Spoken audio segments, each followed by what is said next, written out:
આજે 80મી સ્વતંત્ર દિવસ નિમિત્તે અત્રે ઉપસ્થિત ગામમાંથી આવેલા તમામ ભાઈઓ બહેનો, શિક્ષક બહેનો અને મારા વાલા વિદ્યાર્થીઓ ખૂબ જ સરસ પ્રેક્ટિસ કરી છે.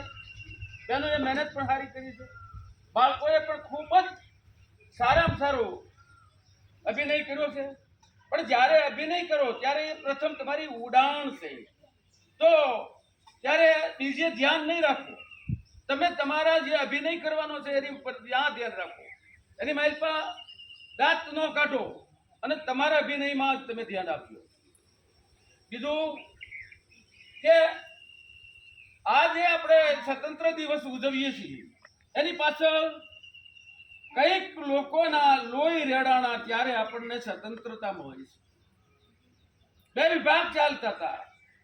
એક ગાંધીજી અહિંસા પરમો ધર્મ ઉપર હાલતા હતા અને બીજા ક્રાંતિકારીઓ પોતે પોતાના પ્રાણ દઈ અને આપણને સ્વતંત્રતા પાવી છે. એવા લોકોને કેવી કેવી એને યાચના ભોગવી છે, કેવા કેવા દુઃખ ભોગવ્યા છે, એની એક સામાન્ય એક ઝલક. એટલે કે ત્યારે જે અહિંસા પરમો ધર્મ ઉપર ખાલી પગ ઉપર બેસતા હતા એને કોઈ પણ એટલા બધા તકલીફ નહોતી. એને પકડતા જેલમાં લઈ જતા તો પણ તેને ત્યાં પૂરી સુવિધા મળતી.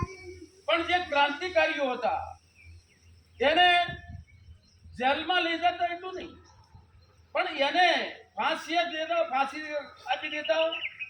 અને ફાંસી નહીં પણ એ અતિશય દુઃખી થાય એટલા માટે ઝાડવે ટીંગાડી અને એને નગ્ન કરી અને ઝાડવે ટીંગાડ્યા હોય અને એની ઉપર દહીં નાખવામાં આવતું, જેથી કરીને જનાવરો એને સાસુ મારે અને 8-10 દિવસે એના પ્રાણ જતા.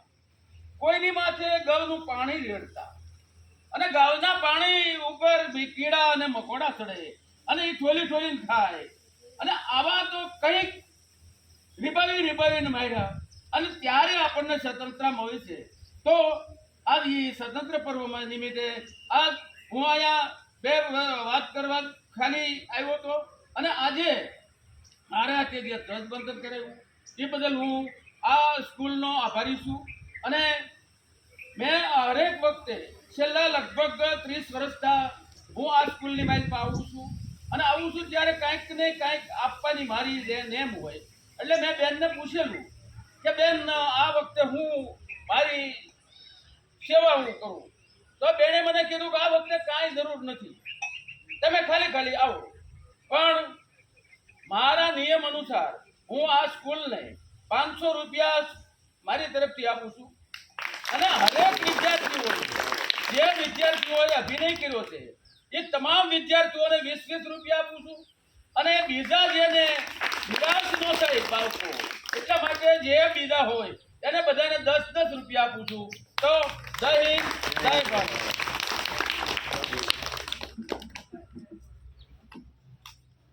ખૂબ ખૂબ આભાર બાપુ આપનો. આપની ઉપસ્થિતિ એ જ અમારા માટે સૌભાગ્યની વાત છે. તો હવે હું જિજ્ઞાસાબેનને વિનંતી કરીશ કે તેઓ આભાર વિધિ રજૂ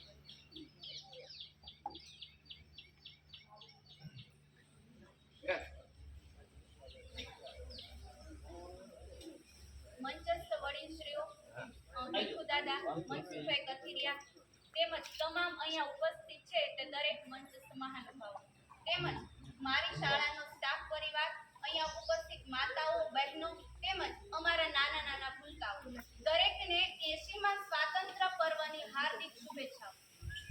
આજે આપણા શાળા પરિવારને માન આપી અને અહીંયા ઉપસ્થિત ભીખુ દાદા જે હંમેશા તમારા માટે ઉપસ્થિત રહી છે, શાળા પરિવાર માટે ઉપસ્થિત રહી છે, જે ગ્રામજનો અહીંયા ઉપસ્થિત છે એ દરેક આવી તમારી હાજરી છે એ અમારો આત્મવિશ્વાસ વધારે છે.